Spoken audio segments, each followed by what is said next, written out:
All right, very cool. We are live. I think.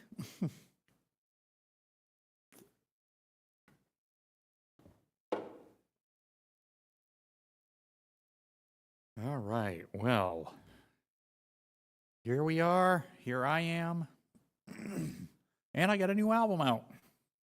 Um, yeah, so in my quest to hang on a minute. See if I can move the camera up a little bit. There we go. That's a little better. And you know what? Needs to go just a little bit to the left. There we go.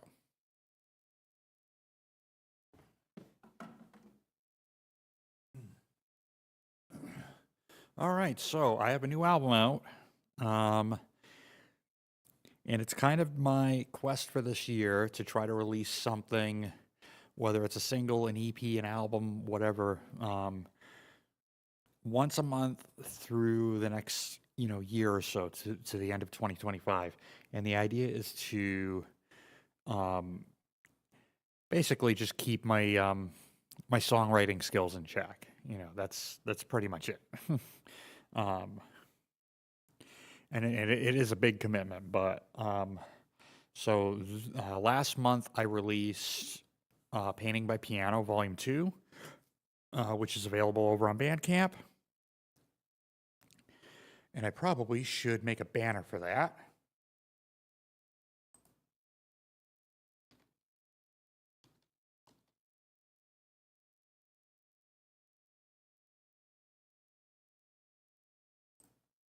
Yeah, see, there we go. So, yeah, right down there, you can see it kind of scrolling. Yeah, I think it's going this. No, it's going this way. Sorry.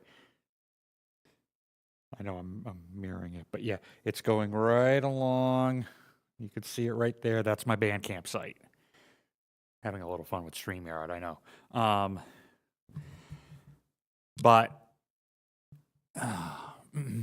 yeah, so January I released Painting by Piano Volume 2, which is the second volume of my series in piano improvisations. So there's 4 new improvs as well as 2 re-recorded original tunes that was done on some previous albums. One of them was off of I think one of them was from Retroactive, and I forget what the other one was. Oh, the other one was on my Walk in the Light album, which is over on Spotify / Apple Music / all that stuff.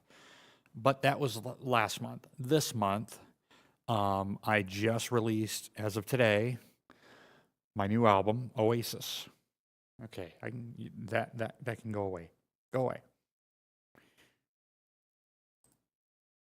There we go. That was just so you saw my Bandcamp. But this month I released Oasis, which is kind of a continuation of Staycation that came out on New Year's Day. So really, that should have been the January release. But what can I say? I'm a month ahead. No time like the future, I guess. So I kind of was inspired to kind of continue the Staycation series with this EP. And I don't know, the title Oasis came into mind, just popped into my head. Because when you think about taking a vacation, you're kind of getting away. It's kind of an oasis, it's kind of a retreat. And to do that with sound and to do that with music, it's its own kind of oasis, depending on what kind of music you like. Your oasis could be, I don't know, EDM dubstep for all I know. Mine has been always been adult contemporary, jazz fusion, pop, things like that. Things like, what you hear me do musically.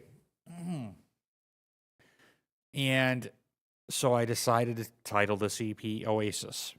So, like I said, it's kind of a continuation or a volume 2, if you will, of Staycation. And I want to say I wrote the album. I'd say it took a month to write everything because I've got a huge, busy schedule and a bunch of other things coming up, a couple of very big things coming up, which is why I've got my live rig set up now, because I'm working on a bunch of other things. But what I wanted to do is talk track by track, listen to each track. There's 6 of them on this EP or on this album. I would call it an EP if it's shorter than 30 minutes. I would call it an album if it's longer than 30 minutes. At least that's my categorization, if that's even a word. So we'll talk through each track. I'll talk about how I wrote it, how I composed it, what some of the sounds are, and I've got some stuff set up around me where I can do some demonstrations, and I'll talk about some of the software I used to create the album. I'll talk about the production, what kind of sound I was going for. Actually, I'll start with that. I wanted this album, especially, and I knew this was going to be the direction of the sound of the album as soon as I finished mixing, like, the first tune, which isn't the first tune on the album. It was the first one done as far as being mixed, mastered, and ready to put on the album. I wanted it to have dynamics. Now, in this day and age, the way that you get a track stand out is you basically make it as loud as you possibly can. And unfortunately, that's the way the industry has gone. It's something called the loudness wars. If you want to know more about that, Google that. But it's like, oh, can we make our CD louder than the next person? What happens is when you start doing what they call limiting, just basically you're compressing and you're bringing up the volume at the same time, is the easiest way I can describe it. But when you do that, and the more you do that, the less dynamics your music has. And with my kind of music, it's really important to have the soft and the loud. There has to be some breathing room. The music has to breathe. And if it's at a constant volume throughout the entire, album or the entire song, it doesn't have that breathing room. And it can be a little bit fatiguing on the ears.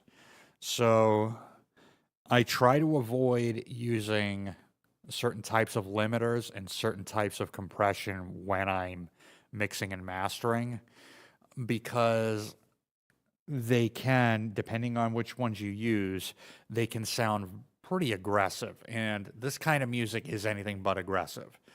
I don't know, maybe one spot might be borderlining there on this album, and you'll hear it when we get to it. But I wanted it to have dynamics. I wanted it to breathe. So you might find the production on this might be a little bit quieter than you're used to, but the loud parts are still pretty loud and present and in the mix. So it's going to have, especially in a couple of the softer tunes, it's going to have a pretty wide dynamic range.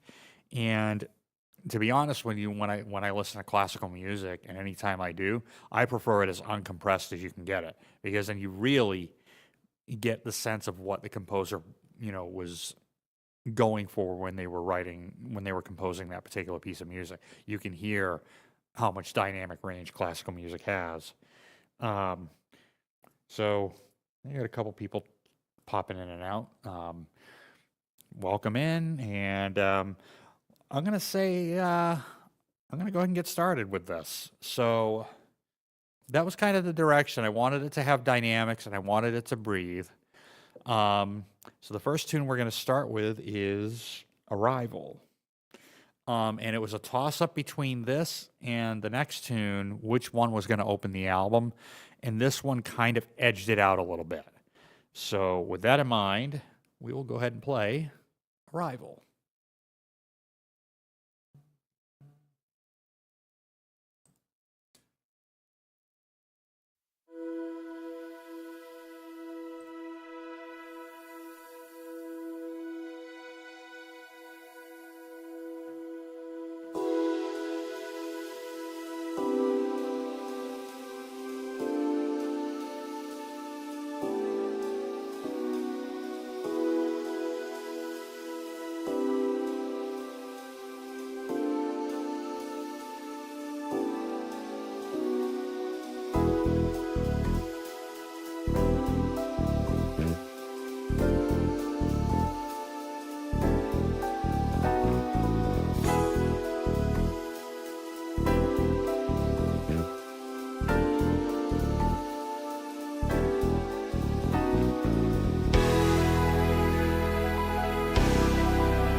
All right, there we go. What a way to open the album.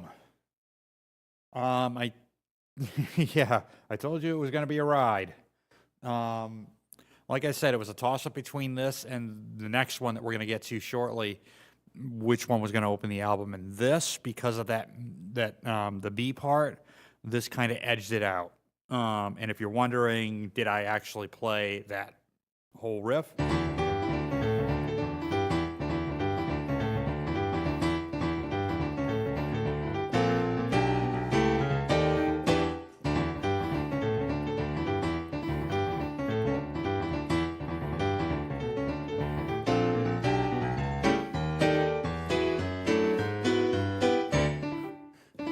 Uh,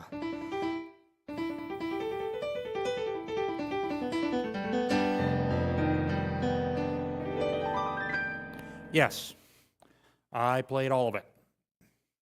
Oh, man.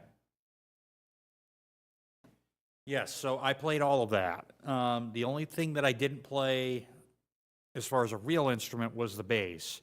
I can play bass. I've got one back there. I can't play the fast stuff. My fingers, even though I can kind of go pretty fast.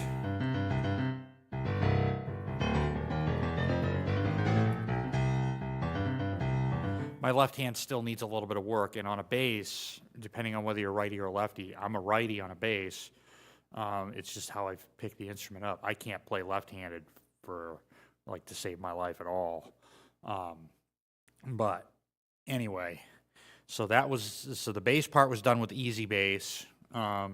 It's a very good sounding plugin, and I've talked about it here on the channel previously. Actually, when I was working on the title track for this, that we'll get to, I was going through kind of figuring out how Easy Bass works and all that stuff. So the drums were done with Superior Drummer, and they were parts that I actually played on a real kit. So I played along with this piece without any drums, but I don't quite have the resources to get a very good drum track. Because the room that I'm in really kind of is the only place in the building I can record drums, but it's not exactly a dry room. Yeah, you can hear that. So the parts were really parts that I came up with on a kit. It's just when I do drums with Superior Drummer, sometimes I'll use an E kit to play them in. Sometimes I'll use the keyboard. I'll probably play them in with the keyboard. I don't use pads, I don't use like the MPC style pads. I've tried it before, but I'm not a big fan of it.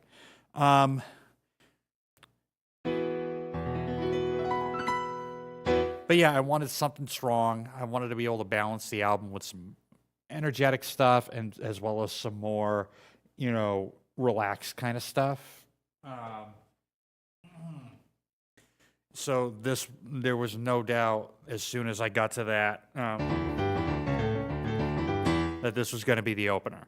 As far as the sounds go, the opening pad sound was the Korg Collection Wave Station, which has some amazing evolving pads in it because you're using wave sequencing to create them. But instead of jumping from wave to wave and doing like, say, a drum pattern or a groove or a loop or a percussive kind of thing, you're kind of slowly morphing between these different multi-samples, these different waves, which is how, wave sequencing works. But you can blend them, you can have them, you can do all kinds of stuff with them. The Rhodes sound came from the Korg Collection Triton Extreme.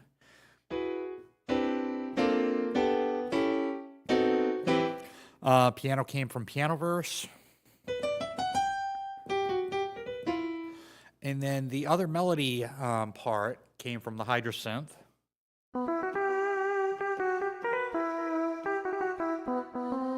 Minus the effects.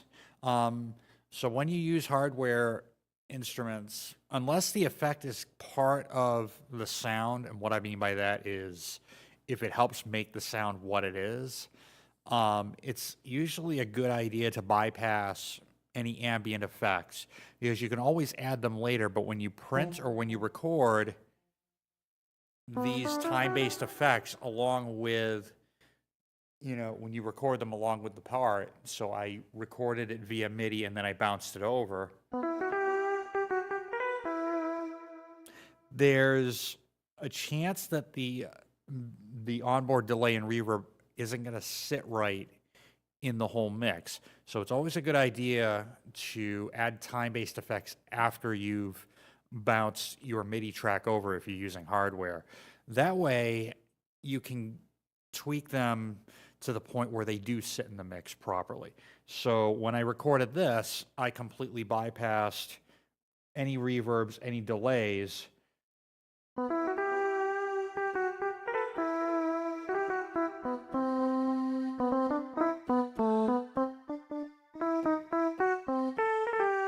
So it sounds like that.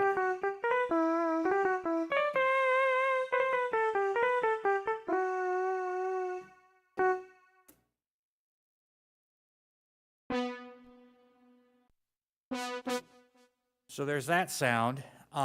When we get to the riff, the B section, there's a lot of stuff going there. There's the drums, there's the bass, there's 2 different piano parts. This one,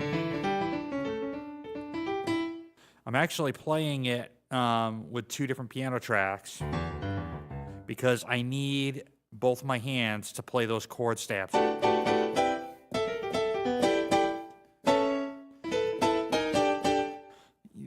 Like that.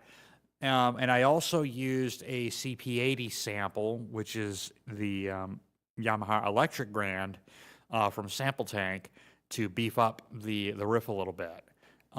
You're also hearing some organ from Hammond B3X. And here, I'll just play the part. I'll play it over here on the VR760 so you can hear what the organ would sound like.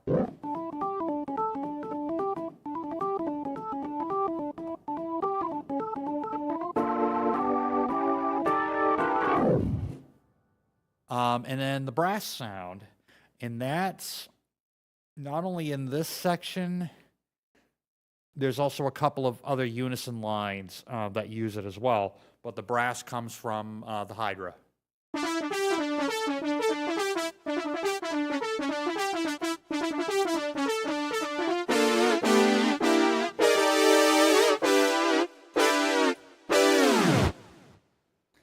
So big, 80s brass sound.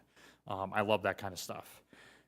When you get to the middle section, you're repeating the intro chords, and it's happening over an ostinato bass line, so a repeating bass line.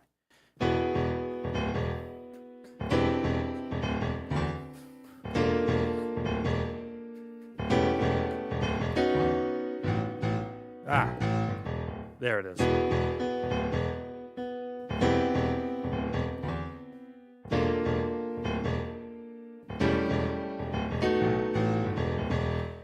And then halfway through that solo, the bass and the CP80 over these chords are playing the riff from the B part.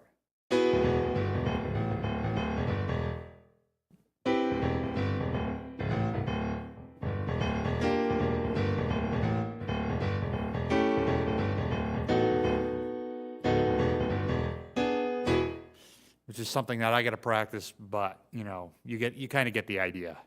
So it introduces that riff again in the solo section, and all of the solos in this song as well as the album are entirely improvised. So when I do any of these songs live, if that happens, I'm never going to play the same solo twice. I don't do that anyway.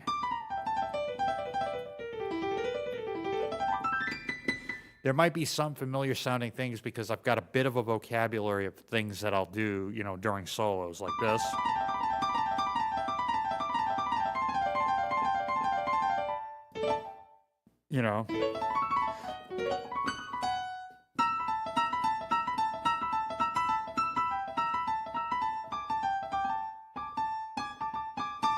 stuff like that. And then, so after the piano solo, we get to the organ solo over the second part of the A section.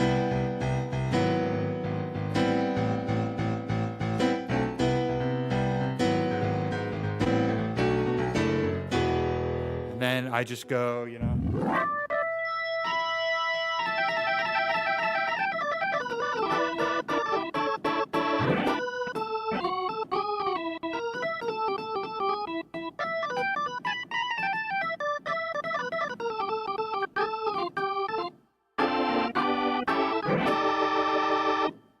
So stuff like that.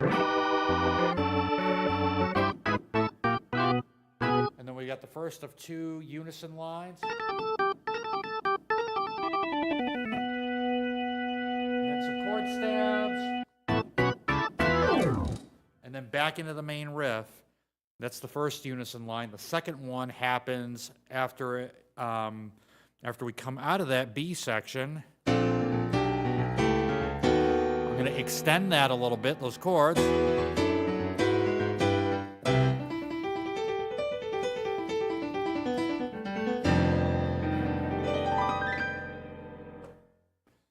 And that's pretty much Arrival. Like I said, I think it's the stronger of the 2 songs that I wanted, that was in contention for opening this album, and this was the one.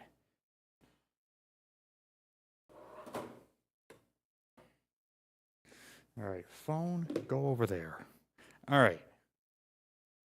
So now we'll move on. Move on to the second song. This was going to be the other contender for the opener if I hadn't have written Arrival when I did. Okay. So this one, I think, is the second song that I wrote for this album. Yeah, I wrote Oasis first, and it kind of started the genesis of the album, and then I wrote this one second. We'll talk a little bit about it after we hear it. So here is Sunlight.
right, that was Sunlight. Like I said, that was the second tune that I wrote for this after the title track.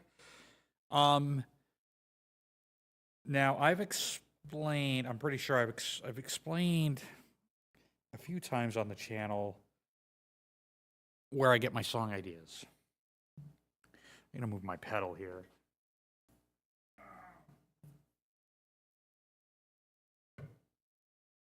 Yeah, for some reason on the carpet it likes to creep around on me, and I don't like that. But anyway, so the way I come up with ideas is I do a lot of improvising.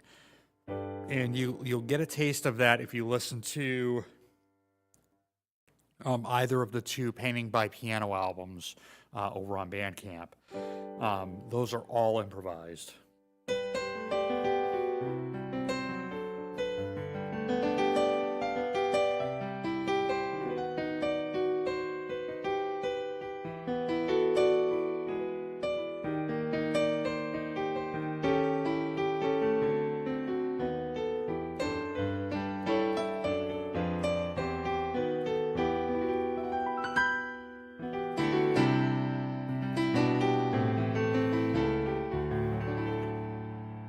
So sometimes I'll play like that for a while, and I might stumble upon an idea, something like a spark of an idea.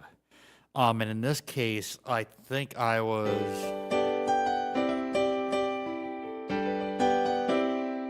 came across that, popped into my head, immediately went to Studio One, which is my DAW, and I immediately pulled up Piano Verse, which is the piano that you hear in that song.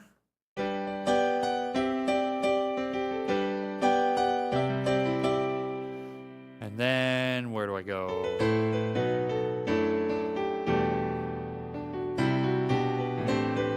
So something like that, and I'll keep playing around with the idea.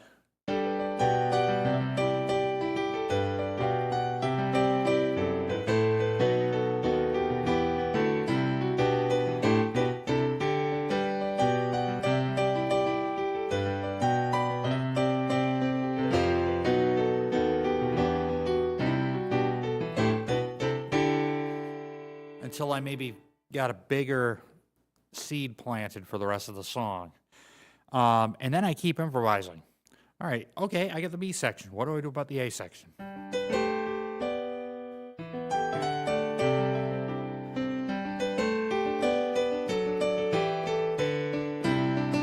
Okay, a couple times around that.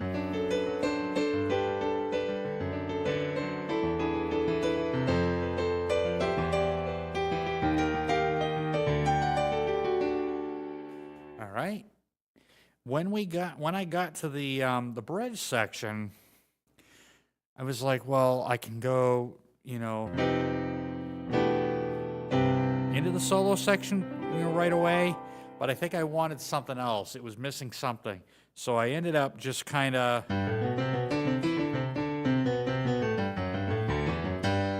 playing a bunch of stuff in unison with both hands.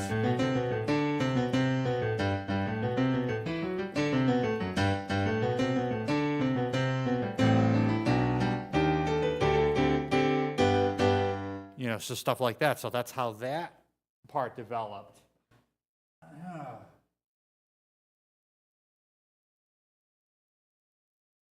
Oh, thank you. Hey, guys, what's up? I saw you guys somewhere else. But so that's where that C section happened.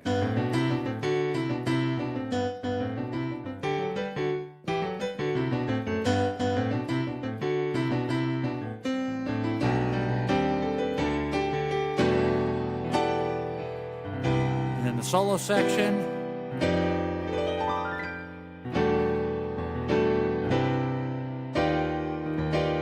And then, how do I come out of that?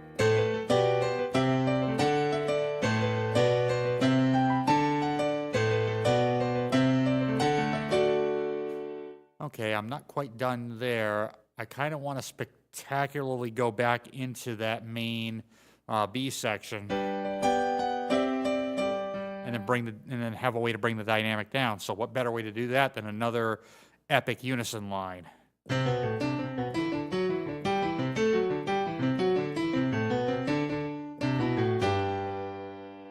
So something like that.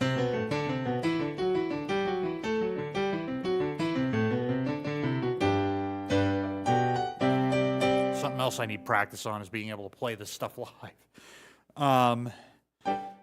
So we have a piano. We also have Omnisphere all over this track. I would say mainly the guitar pad that's in the back behind the piano is a custom sound that I made with some of the Hans Zimmer guitar sounds that are built into Omnisphere.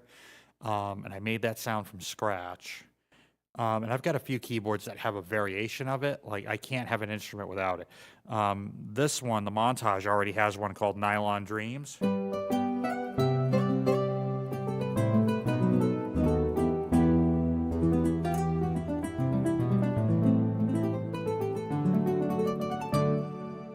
Which will make an appearance later on in this album. So that's the other main sound that you hear. Superior Drummer is all over this album. As soon as I got it the last time, and I was using it for, I think I used it for Staycation. It's the most natural sounding drum plugin ever. And when you're in a space where you can't track drums in real time, you can at least play them with an E-kit or, from a keyboard. I did some of the drums here from an E-kit, programming them and then just kind of tweaking a couple little things. But 90% of the stuff, I would say, about 96% of the stuff on Arrival that you heard over on the other stream was done with an E-kit. I had to tweak a couple of little things where some things weren't triggering that I wanted to be there. But, if you don't play drums and you program them, I would my approach, if I was ever in the boat of programming drums, because I'm a drummer, I want to program them, if I do program them, the way a drummer would play them. But no, for the record, the drums on Arrival were played. But anyway, the bass was the Easy Bass Fretless library, which is absolutely amazing. The nice thing with Easy Bass is it's got a bunch of, like spot-on articulations with sliding, with hammer-ons, pull-offs, ghost notes, things like that. You'll hear a little bit more of that. Not that I can't play bass. My left hand just doesn't move around on the neck, the way I want it to. And I still got to work on it with, the keyboard.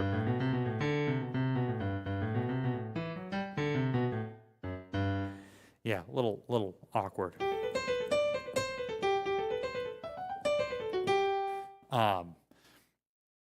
Now there are a couple other sounds that I can show you. There's a pad sound that I used, very similar to one over here on the Hydrasynth. Let me see if I can try to find it. That's not it.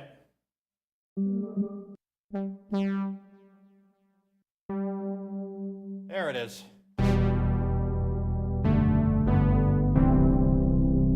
Obviously, with less release than that.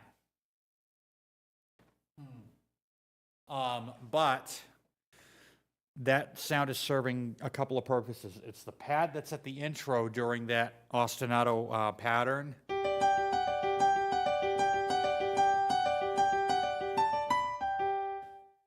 And underneath you hear this.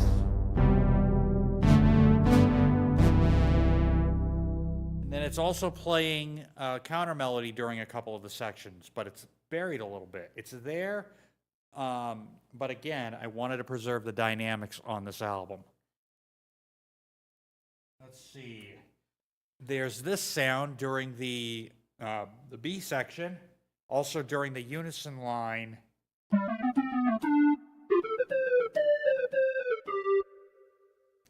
And it's kind of a take on Lyle Mays's ocarina sound from the Oberheim 4-voice that he used back in the days of the Pat Metheny group. That was the take on that. And then we have the solo sound during the right after the.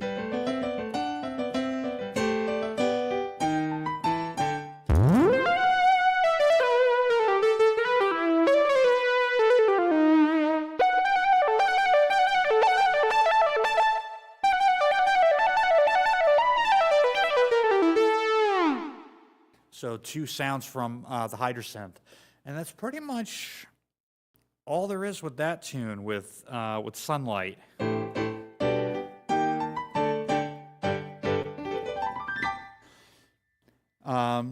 Let's see. All right, so that's Sunlight. Now we're going to move on to Coastline. This was the 3rd song written for the album. And was it the 3rd? I think it was written around the same time as the last one, Sunlight. I think I was working on them both simultaneously. But I think I was playing along with a drum groove in Superior Drummer and a couple other things as well. And again, it comes back to the improvisation, which is where the seeds get planted for ideas. And I think I came up with, but I digress. Let's listen to it.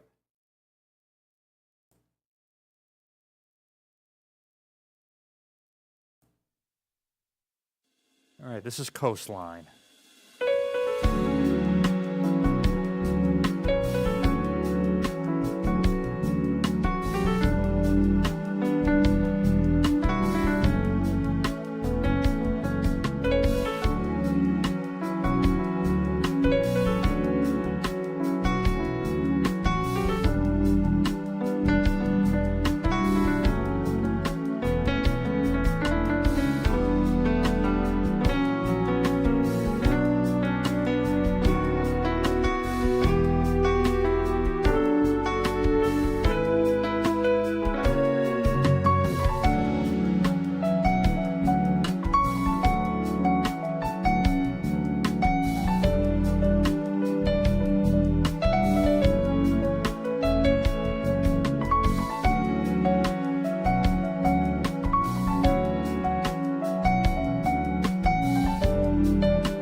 Oh, I love that one.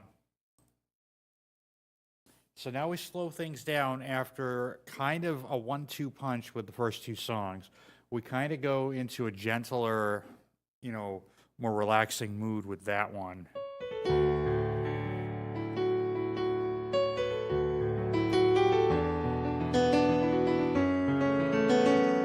That's funny, when I was, kind of improvising, doing a little bit of playing one day, I kind of,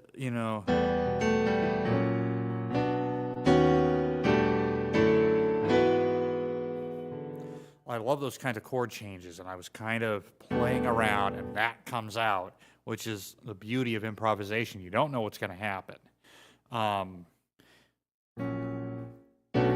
As long as I know my chords, and know how chords move, you might come across something that'll either make my heart or my ears just go, ooh, in a good way,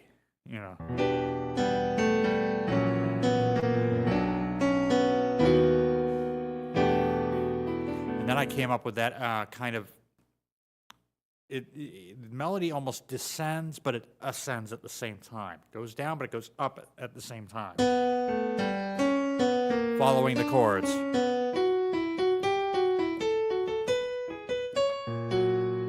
So in the context of the chord progression,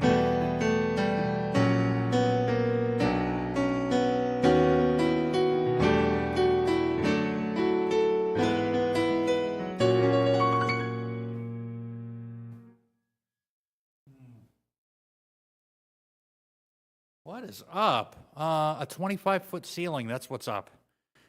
That's what happens when you hang out with the people that I hang out with.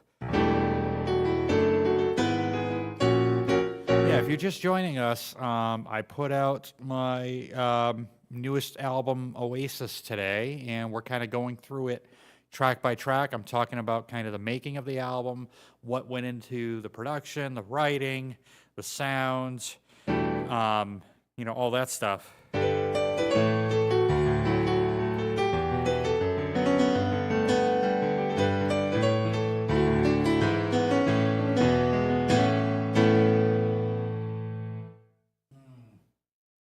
So anyway, when I'm talking about how chords move, I like borrowing chords from other keys, whether it be like, the dominant key like I just did there. For example, I'm in the key of D.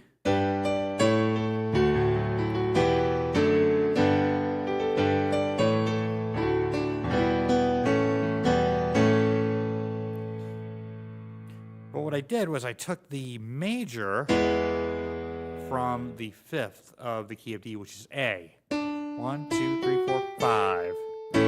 So now if I'm in this key, that's the 5.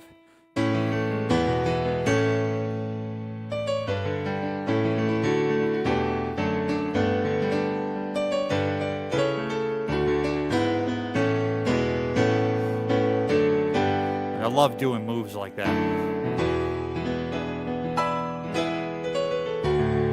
then we're back home, so I can go from the 2 or the 5 of 5 in this case down to the 1. But I wanted to go other places with this.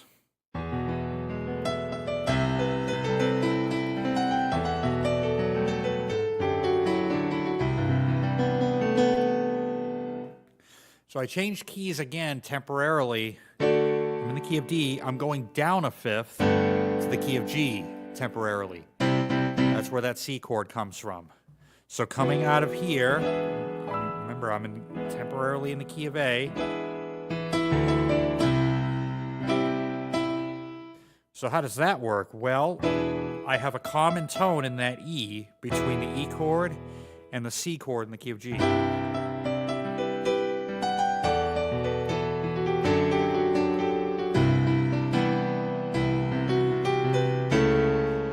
Walk up. So how does that work? Well, so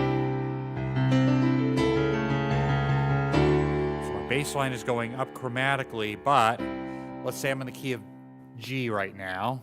I can take the A minor, which is the 2, and substitute that for the major.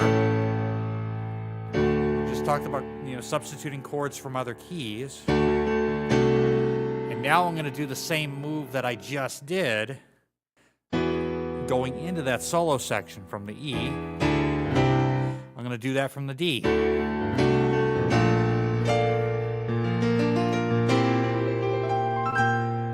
2 over 1 there. All right, now we're going to come to a series of chords that gives me the chills every time I play them.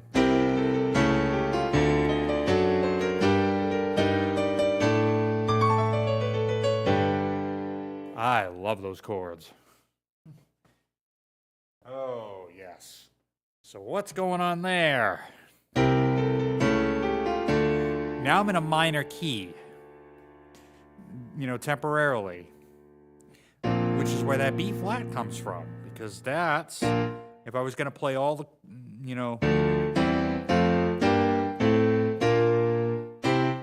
just a natural minor, but there's also the harmonic minor,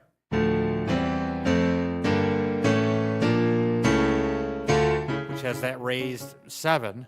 So that's why that chord works.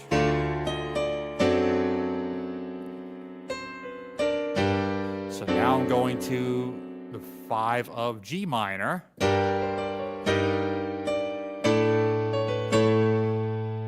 Interesting change there.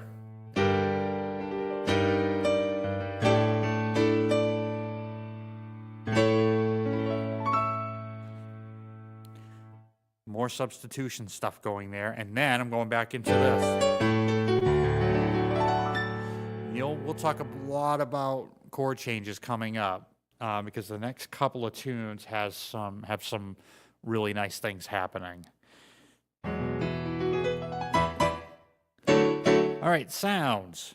There's not a whole lot happening in here. Obviously, you heard Superior Drummer, you heard Easy Bass, you heard the fretless. You also heard some of the amazing articulations I can get out of that if you just take some time to tweak it. I don't like using a lot of the preset grooves that are in Easy Bass unless I can get them and manipulate them to line them up with what I have going with the drum groove. And a lot of times my chord progressions are quite busy, where if you try to drag one of those preset grooves in from Easy Bass, it's not going to quite line up, especially, with a chord progression.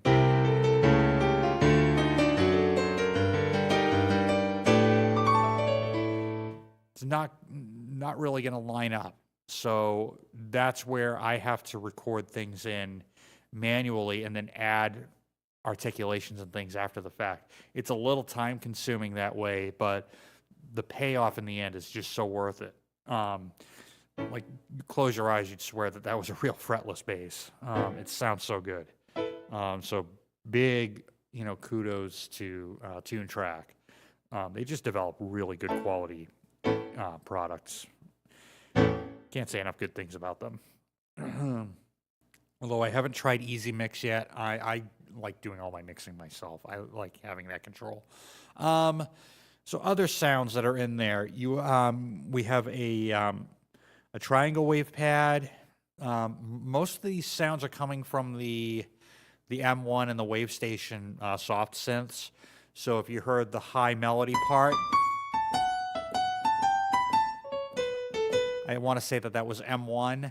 I also have a brass sound that I used from my Behringer 2600 upstairs, but I can recreate that and show you how to create that on the Odyssey over here. Right now, I've just got kind of a Keith Emerson thing.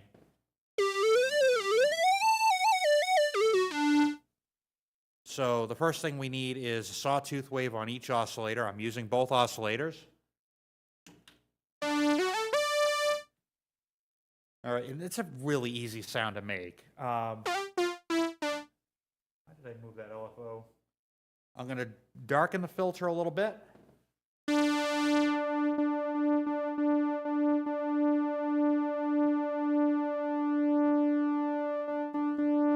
I want those oscillators in tune just a little, out of tune just a little bit. Because what I'm going to do is I'm going to take the attack of one of them, the pitch, and blip it out a little bit. Just the attack. And to do that, on the Odyssey, you have a couple of switches where you can modulate the pitch of these oscillators. If I go to the second switch over here, I have the ability to select the sample and hold or select the ADSR. I'm going to select the ADSR, and I'm going to start bringing the slider up.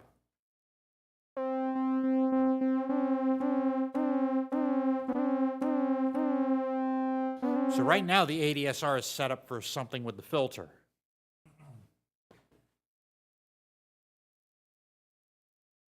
Oh, I'm live and kind of somewhat in color. No, I was gonna go live at like 9 o'clock, and I was like, you know what? I kind of want to go live now while I'm still awake. But anyway, so we have that. The ADSR curve is kind of set up for the filter to do some magic. I'll show you what that sounds like really quick.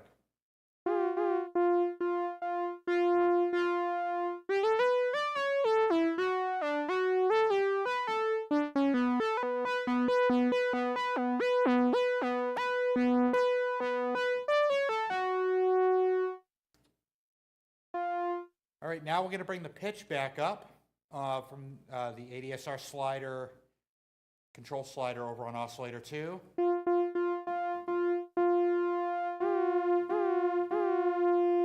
I'm going to drop the attack all the way on the ADSR. And I'm going to drop the decay all the way, but I'm going to slowly bring it up.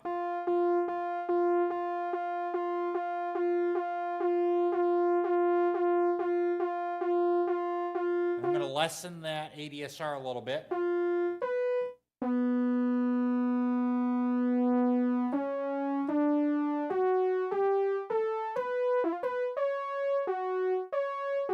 And that's a simple way to get almost like a French horn, muted brass sound. If you want to brighten it a little bit, you just move the filter, open the filter up a little bit.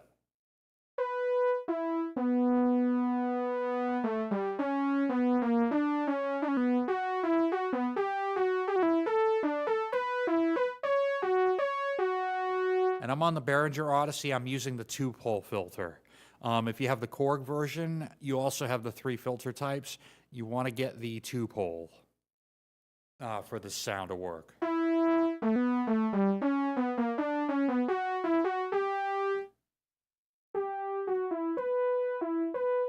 It could work with the 4-pole.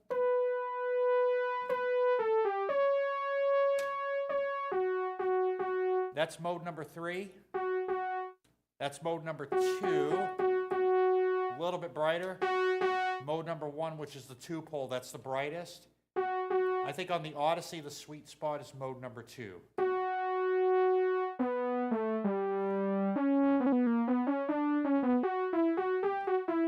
And there you've got like pretty close to instant Steve Porcaro kind of brass. I love that kind of sound. It's one of my favorite sounds to make on an analog synth. So there's that sound, and I think that's it, and it's kind of buried in. If you listen really closely, you'll hear it the first time I go around the climb up in the A part, and it's just climbing up.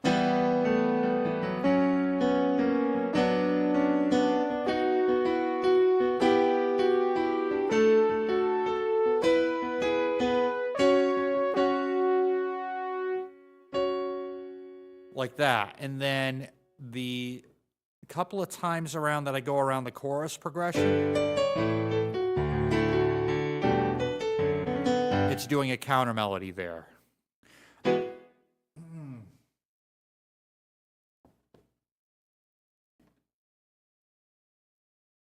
Yeah, it's close. I actually have that on the Hydra.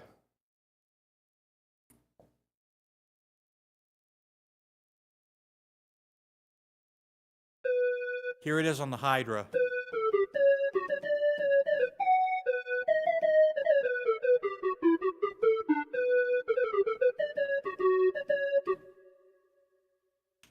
But yeah, I love that brass sound.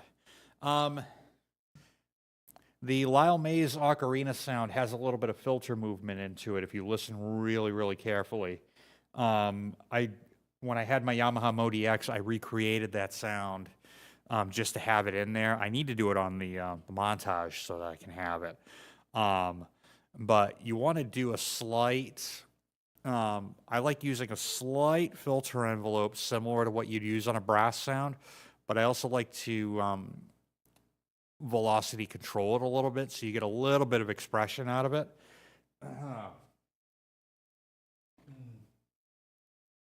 But yeah, I use that patch quite a bit on this album on a couple of tracks. I used it on what did I use it on? I used it on Sunlight, and then I used it on one of the other tunes coming up. All right, so that was Coastline. Now we'll move on to the title track. This was the first tune that I wrote for this, and I was playing around with UEI's Percussion Factory. That was kind of the genesis of how this tune started. But enough talk, let's check it out. This is Oasis.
This thing's got a ghost inside of it. No, it doesn't. It's got an audition button where if you press this button, it'll play like a preset, riff to kind of show off the sound. And I don't really have another place to put the computer keyboard, but anyway. All right, what am I looking at here? All right, so Oasis. Yeah, I don't know if I'd call it that kind of music.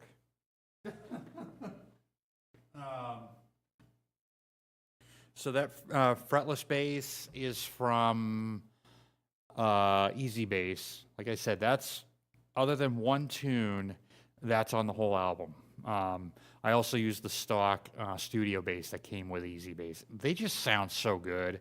Like, they nailed every articulation, and if you know what you're doing with programming that stuff, and it took me a little bit, but I kind of have a feel for, I know how to get what I want out of that plugin to get it to sound as real as I can possibly get it.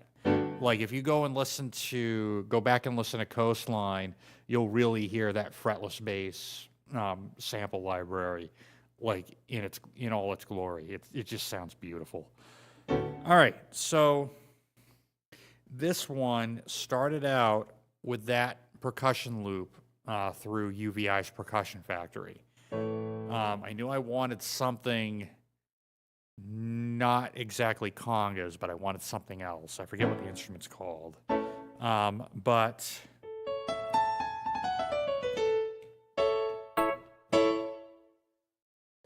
there we go. So this one started out, I did that, again, I started playing around with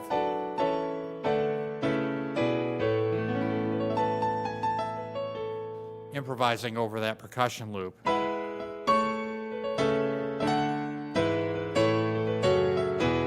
there's your main chord progression.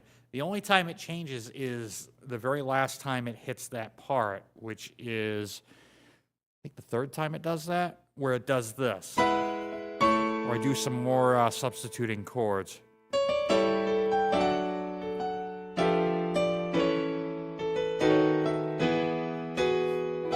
So I'm almost doing like a descending line.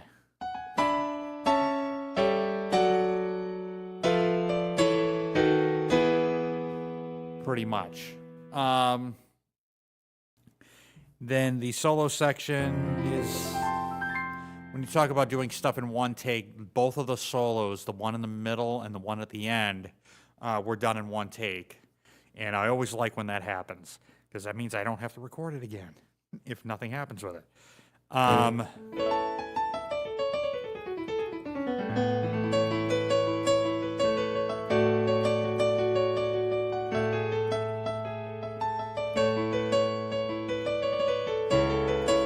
Same chord progression. I'm changing up the left hand, though, the bass line.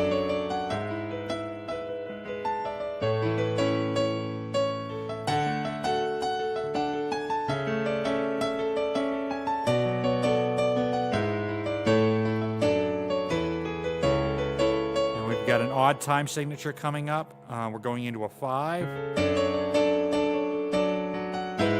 2, 3, 4, 5, 1. But it doesn't feel like an odd time signature because it flows. It's not really jarring at all. So other than that, there's a couple sounds I can talk about. One of them is, you probably heard a couple different guitar patches. One of them is my custom Omnisphere patch that you heard back in Sunlight. The other one is from my Korg Karma, and it's a patch called My Baby's Asleep. I think it's Bank A number 71 if you have a Karma, but I slightly modified it. I put some extra chorus on it, I added a string pad on it, and I added a harp sound on it to basically make it mine and to make it sound the way I want it to sound.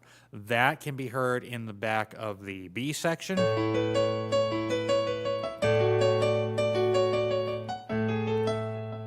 There's also a synth accordion kind of sound behind that, playing a counter melody. I love that kind of sound. Again, if I can get an accordion sound to blend with a pad sound, um, I really like using that as a counter melody.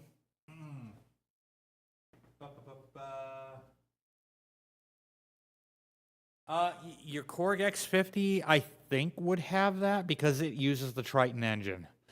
There's the camera. Yeah, so the X50 should have that sound. If it doesn't, you can get it. It's just a couple of the guitar. I use the steel guitars, blend it with some strings, and then blend it with like a soft vocal ooh pad, and then also put a harp into it, and then some chorus. But you've got to get the mixture, the volumes, and the panning. You just got to get it just right to get it to sound the way that it sounds, say, on the Karma, or even it actually came from the Triton. But the X50 is based on the TR, which has an expanded sample memory, and it also has some new sounds. So probably some of the sounds that were in the model before the TR, the Triton LE, probably got replaced. So I couldn't tell you for sure if that preset was on the X50 or not. But you just bought Oasis. Thank you so much and enjoy it. But anyway, so that's that sound. I do use, we were just talking about the Lyle Mays ocarina sound. I use a variation of that in the verses when it's doubling up the piano. And I can demonstrate it over here on the Odyssey.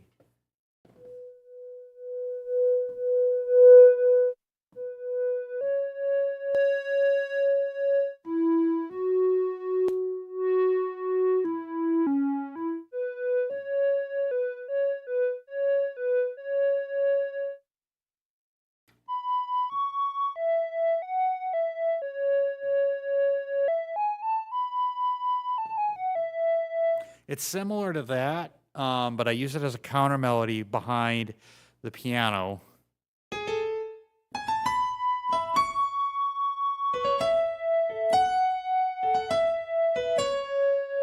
Something like that. I prefer to do it on a polysynth because the notes connect better together, I think. Instead of having the jump like you have on a monosynth, I like doing it on a polysynth. It kind of glues things together a little bit more. I mean, I could add a reverb on it, but it's not going to be the same kind of glue that I want. And I wouldn't put a lot of reverb on a sound like that because it's just going to overtake the rest of the track.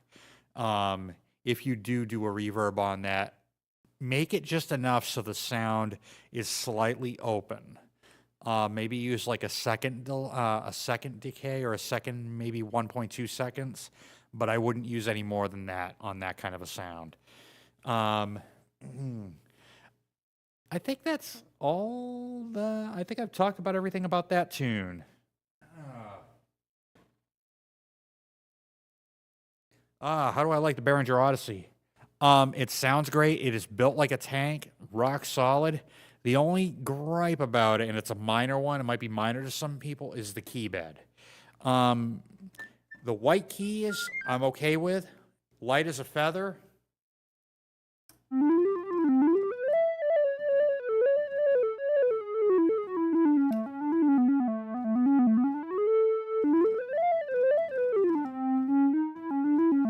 It's when you get to the black keys, they feel a bit more heavy on the spring. They feel a bit more, you need a little bit more effort to play those. And I've talked about this in one of my other videos. I think it might have been my top 10 least favorite keyboards, where I kind of gave this an honorable mention because of that. The black keys are a little bit more stiff feeling than the white keys. I don't know why they did that. I would have used maybe a lighter spring or, a heavier weight, but it could have definitely been something that they could have improved with. Other than that minor gripe, I like it quite a bit. For $500, I get a full-size Odyssey, which is about maybe $300 less than the Korg one, $400, whatever the full-size Odyssey costs. I could have gotten the mini Odyssey that they had, but I can't really do mini keys. I've got to have full-size keys. The one exception would be my Portasound PSS 270 upstairs, where that's just kind of a toy that I have fun with. It's nothing that I take out. If I was going to take it out, if I was going to take the Odyssey out, it's got to be the full-size one.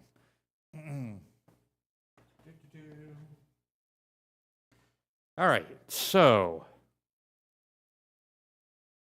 moving on, we get to the first single that I released. I think I released it last week. It would have been last week because I had just finished it and I was super excited about the way it came out, that I couldn't wait to share it. And I talked about it. I talked about it at length, but I'll do it again here because I really like this song so much.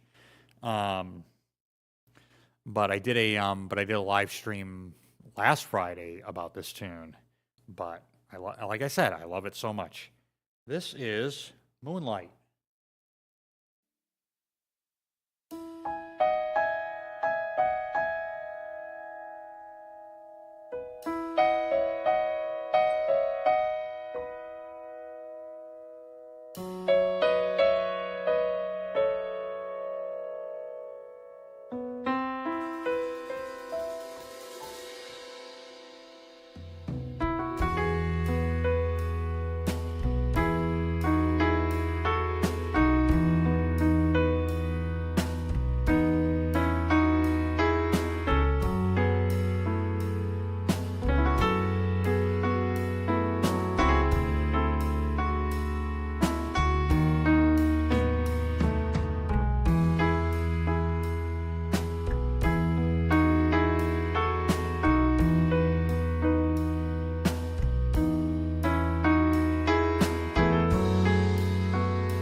Yeah.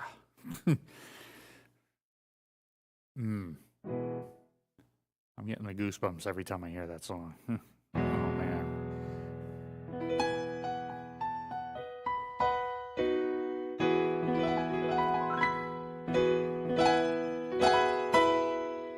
So when I started writing this, I kind of had a vision of, nighttime, especially under a nice bright moon when you're looking out over the ocean. If you look at the cover for the single release of this, that's kind of what it looked like in my mind when I was working on this tune. But the first thing that came to me when I was playing, around with this was actually I was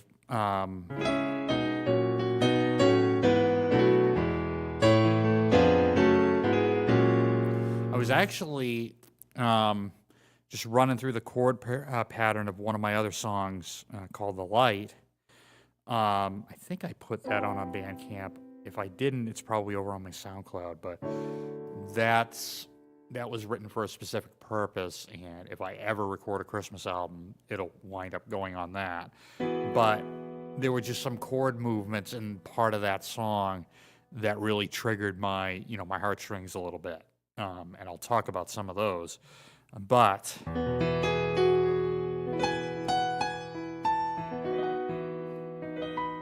think we'll use the CFX to demo this.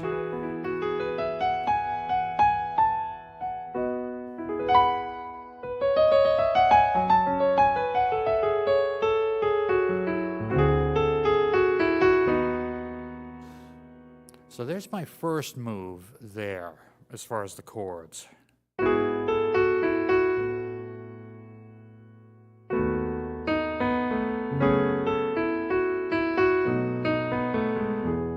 So if I was going to play this chord pattern,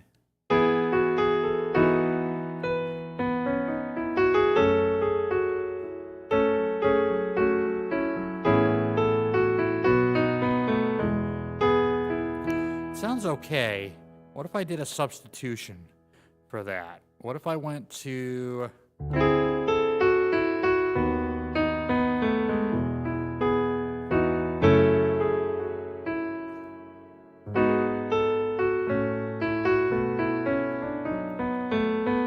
What if I went to the flat 7 of the key? We're in the key of E.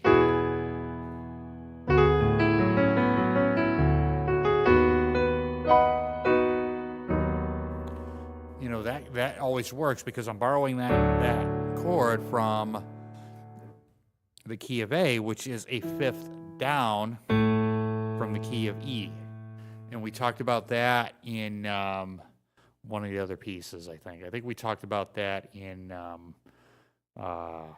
Coastline, where if I'm borrowing that D, I'm borrowing it from the key of A. And we're doing a sharp 11 right there to the 5.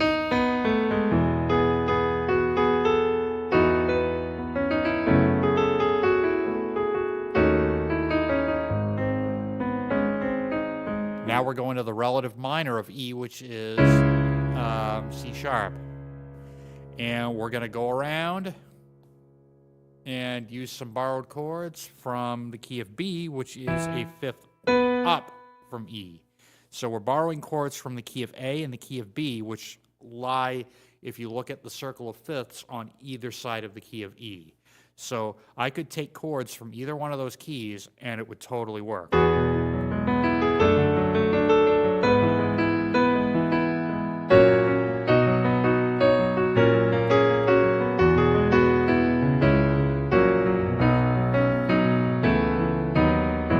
Just as an example.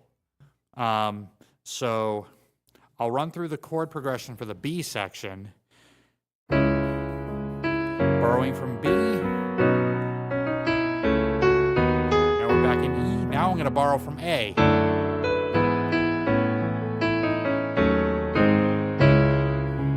Now we're in the relative minor of E, which is C sharp minor. I could even borrow from the relative minor of either one of those keys. So the relative minor of B would be A flat minor, and the relative minor of A would be F sharp minor. So I can borrow from either one of those keys, and it would still work. So that's the from F sharp minor.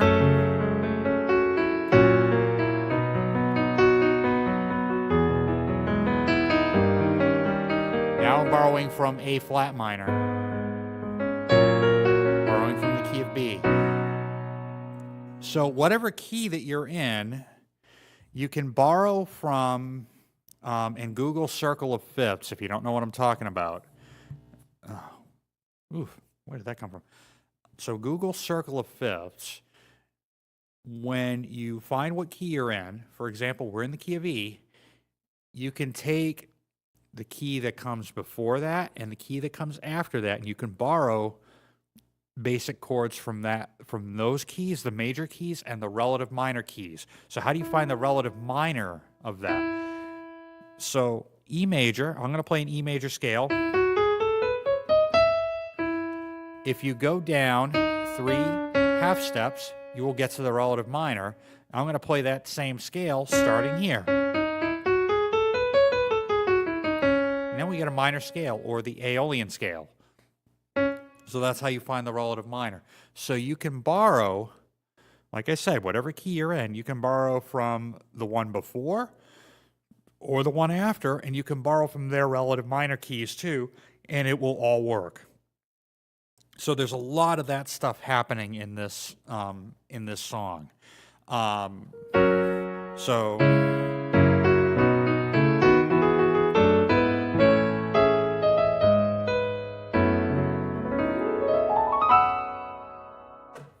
Just looking at the comments. There we go. Now we'll get to my favorite section of the song.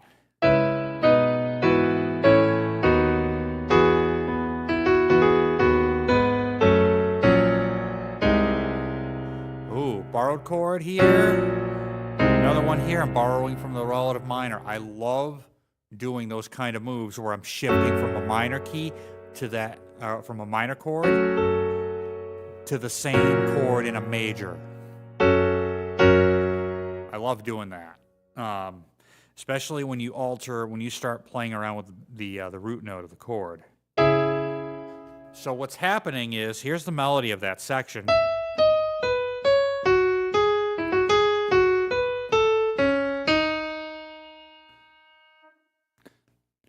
And one of the things that I like to do a lot is I like to have the chords follow the melody.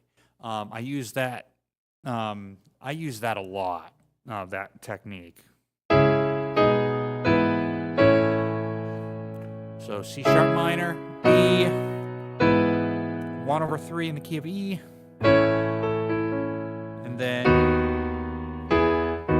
1/3 of 5. Is that switch? That gets me every time.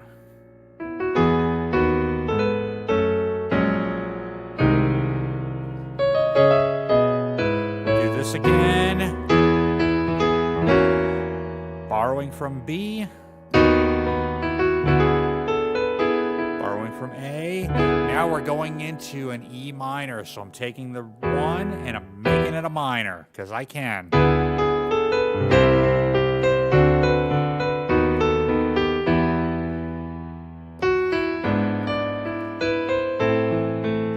Now I'm borrowing from going a fifth down from that, using a harmonic minor scale. That's what makes that work. And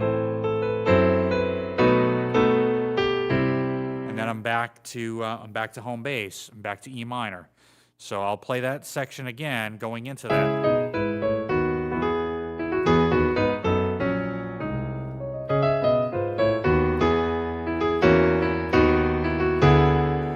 Bass line's coming down. Land here.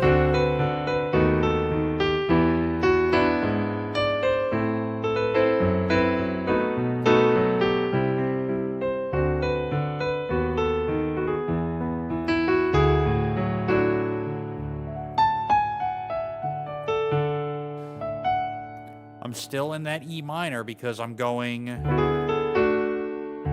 2/1 move. I'm going to do it again. You could actually keep going if you wanted. You know, stuff like that. You can, yeah. I don't know. It works.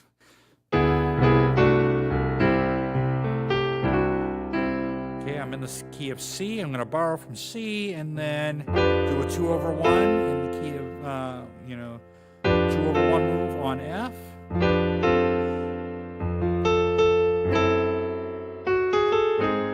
Okay, why did that move work? Went from an F to an F sharp half diminished. Listen to this A. We have a common tone between the F chord and the F sharp diminished. And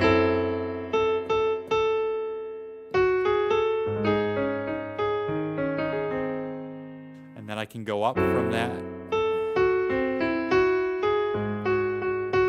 We have another common tone, that F sharp, into the A flat 7. And now I'm back home to finish out the song.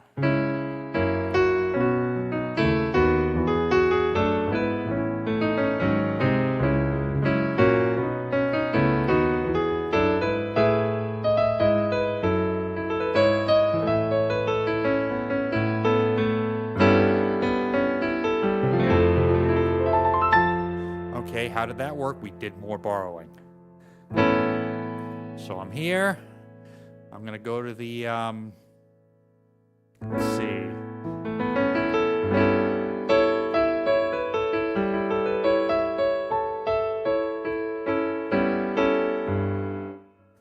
So let's say this is now the key of A. I'm going to borrow from the key of D, which is right next door. And then here, go to A minor and borrow that F.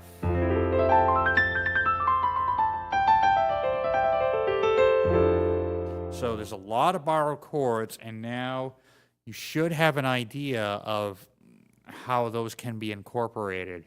The trick is getting back to home base. If you go like way outside of the scope.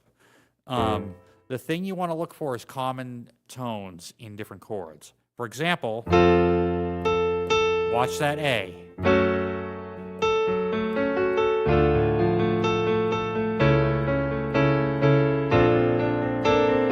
Even using extended voicings like a major 7. We have a C6.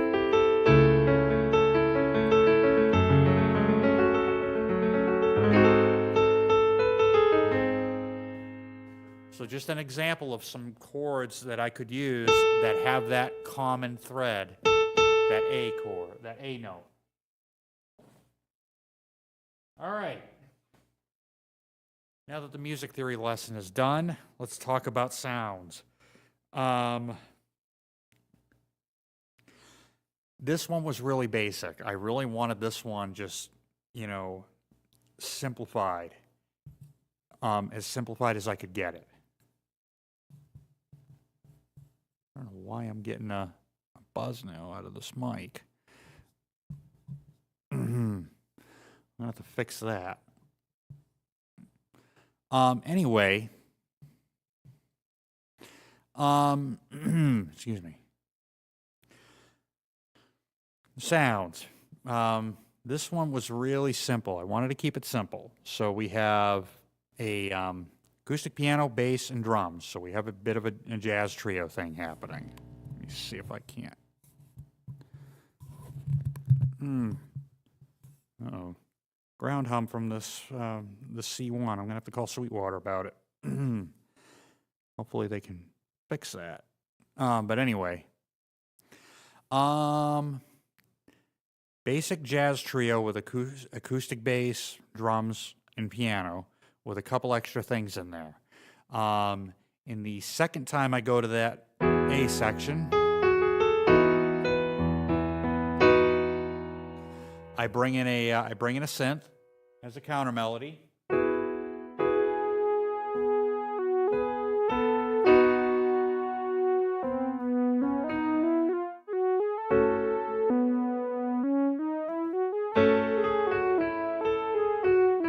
it's just two sawtooth waves with some heavy filtering.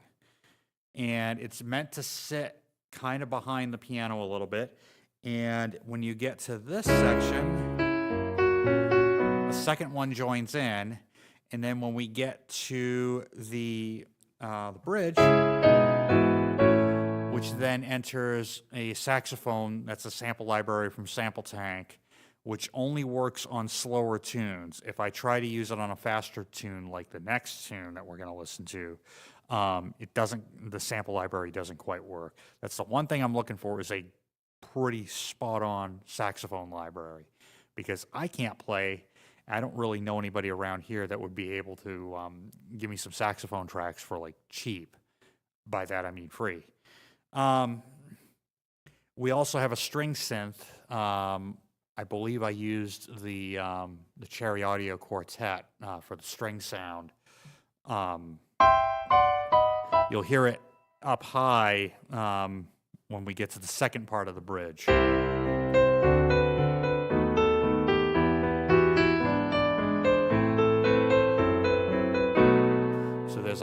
there's some string synths playing some chords there. But other than that, it's a really simple song in terms of the sound palette. And this is one of the ones that has, a pretty wide dynamic range. I didn't brick wall it. I didn't limit it too much. That's the important thing with this music, is you really want to maintain a dynamic range as much as possible.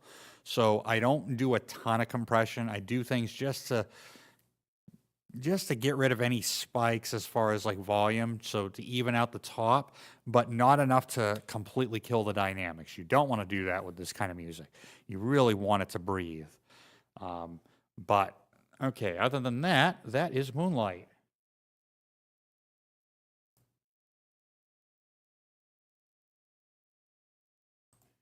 Now we're going to wrap it up with the last tune on this album. And this one is called Until Next Time. This was actually written earlier this morning, right before I put the album out.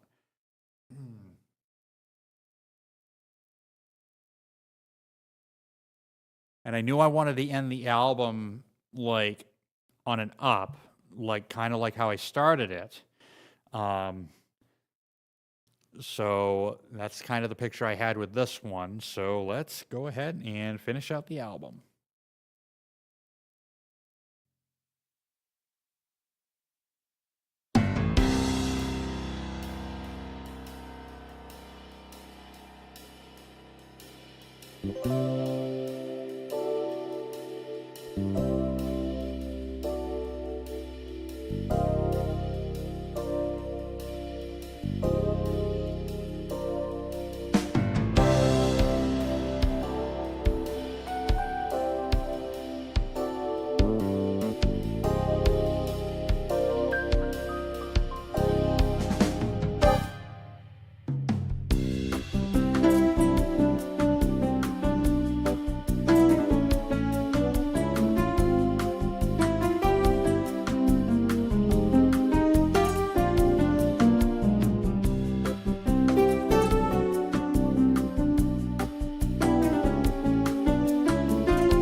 All right, and there we have it. That is Oasis.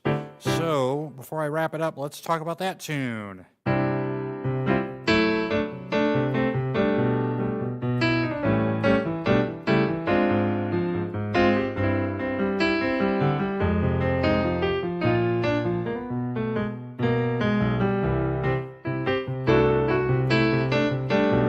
So I've got a lot of substitute chords in there, but the element that I want to bring forward is what is called a tritone. And that is basically a tone that is 3 whole steps away from your root note. 2, 3. So there's the tritone.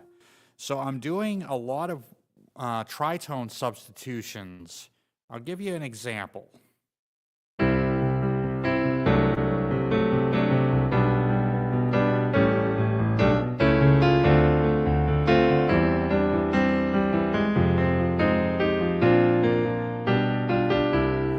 All right, that was the normal way of playing it, but I'm going to take that D minor and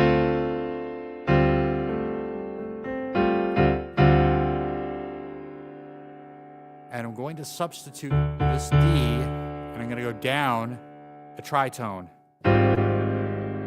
That's what happens. So now I'll play that passage again. I'll play it once with the D minor, and then I'll play it with the tritone. So here's the D minor.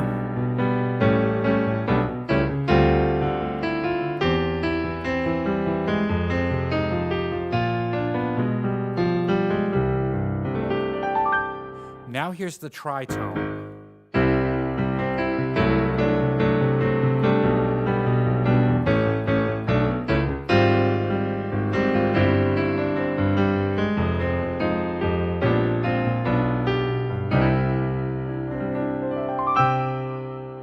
And it's not the only place that happens. I can think of one other place off the top of my head, and that's in the chorus section, the second time we go around it.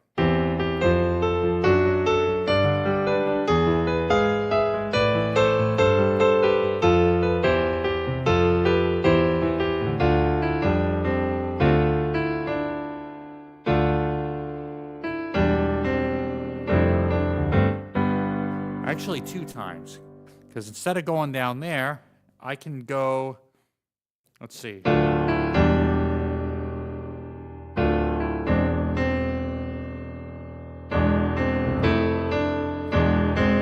can grab the tritone there, and it works. And then once I've done that, I can start climbing down.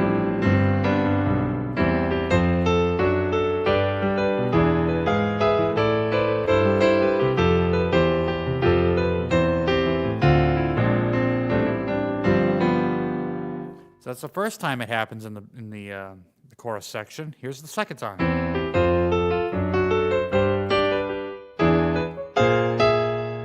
There you go.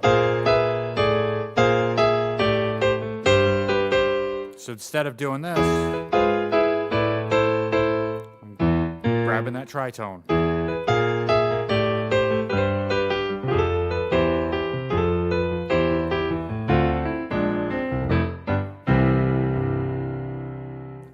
And then there's a lot of shifting around between major and minor keys.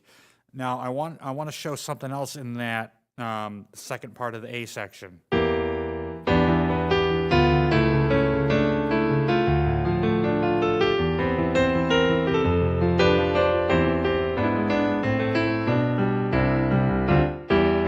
going to go up a whole half step, do that whole section again.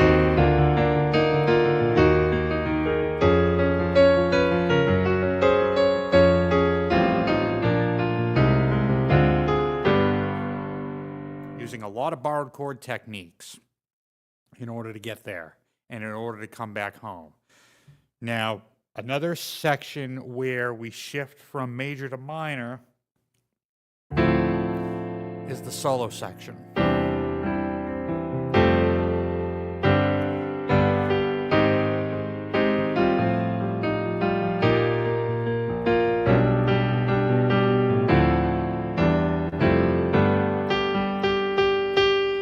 when I talked about the common tone in Moonlight, I'm going to take that G and I'm going to give it an A flat major 7. And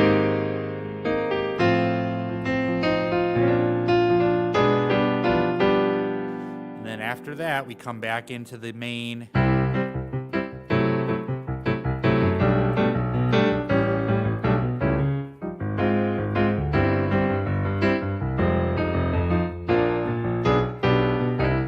For some more soloing, and I basically solo from here all the way to the end of the tune, and then that's how the album finishes.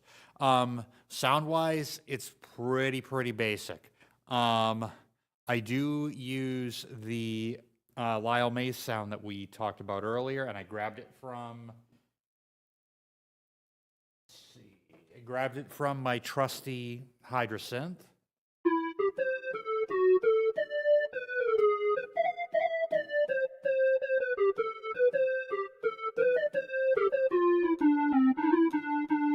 So that's in there. There's some very light Hammond organ in there.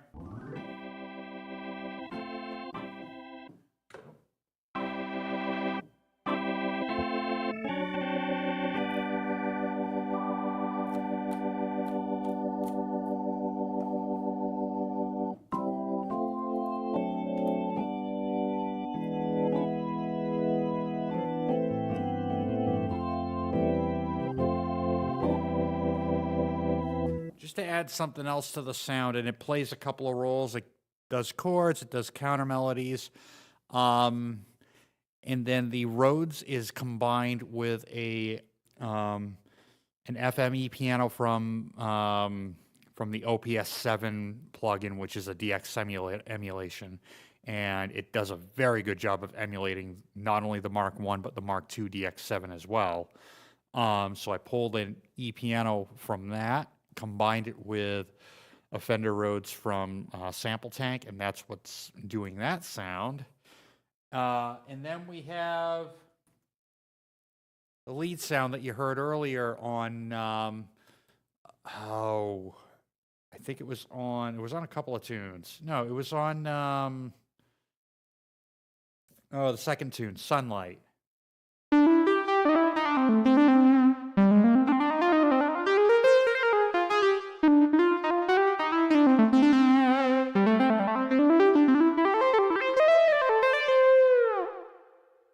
So that sound, and then instead of ending with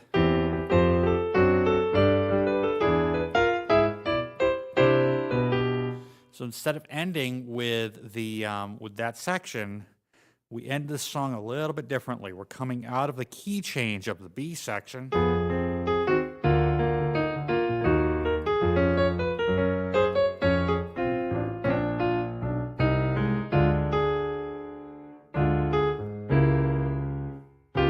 There's the chord. We end on another tritone. All right, here it is without the tritone.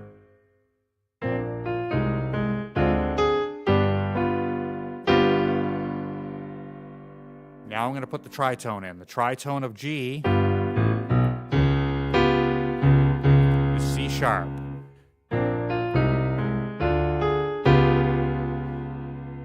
Then a nice short little unison line to end the whole album. There it is. So this one's got kind of a like an upbeat kind of jazz, smooth jazz feel. I wanted to keep that theme throughout this entire album because it's a really light atmospheric album. And like I said several times, I've wanted to keep the dynamic range as open as I could. Because it's really important for this kind of music to breathe. So there you have it. That is Oasis. I had a lot of fun, and I had a lot of fun, and it was really relaxing to write this music for this album. Where you're somebody like me who has autism spectrum and a pretty crippling anxiety disorder, where I could have an anxiety attack, anything could trigger it. and sometimes I can't process the trigger until like after it happens. But being able to, once I come out of that and just start writing music and writing stuff that calms me down, that's really where I'm at. I mean, I can do the fast stuff, till the cows come home, you know.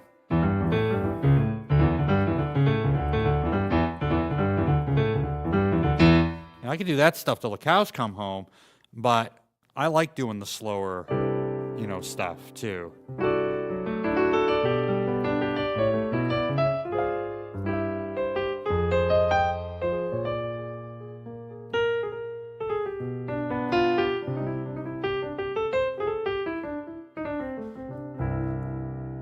Right. So, in my quest to write and release something every month for the remainder of the year, Oasis is the release for February of 2025. I don't know what March is going to bring, but I'll know when I get started doing stuff in the studio.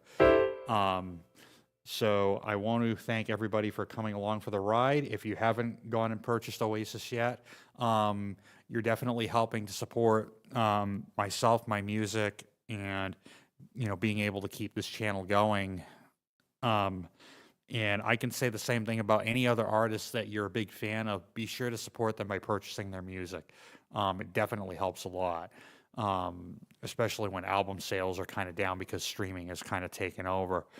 Try to make it a point to get to purchase an album, whether it be a digital download from BandCamp, or you go out to a record store and you actually purchase purchase an album on CD or vinyl or whatever. But that really does help.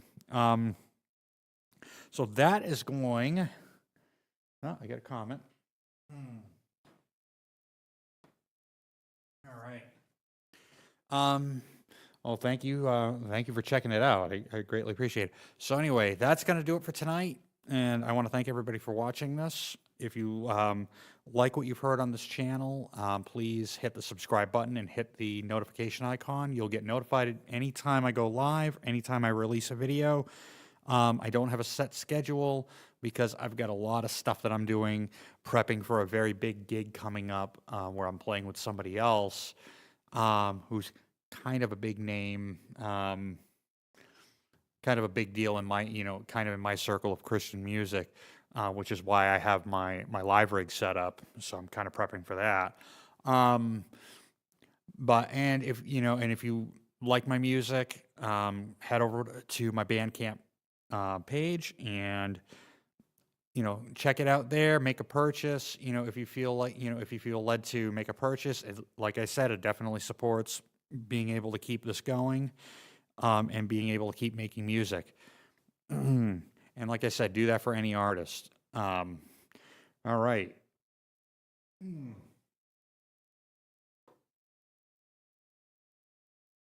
All right, so that is going to do it for tonight. Thank you, everybody, for watching, and I will catch you next time. Take care.